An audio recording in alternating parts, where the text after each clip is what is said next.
मेरा नाम साद है। मैं 5th क्लास में पढ़ता हूँ।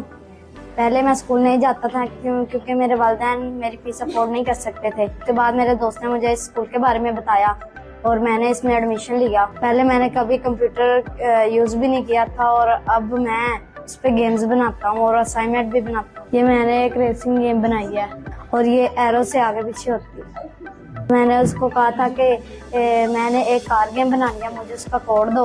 उसने मुझे कोड दिया और मैंने उसको कॉपी किया और कॉपी करके मैंने ऑनलाइन नोटपैड पे टेस्ट किया और रेसिंग के नाम से इसे सेव किया और ये गेम।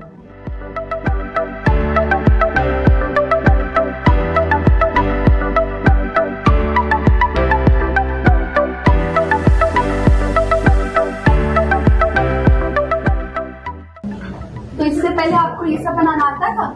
नो, ये मैंने स्कूल में दाखिला एडमिशन लिया और फिर मुझे ये पता चला कि ये इस पे गेम्स भी बना सकते हैं और असाइनमेंट भी बना सकते हैं। फिर मैंने ये गेम बनाना सीखा कैसे।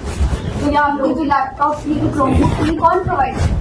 ये स्कूल से नहीं दिया मुझे। इससे मैं चाहता हूँ कि मेरी गेम्स कोई खेले और पैसे मैं कमा सकूँ।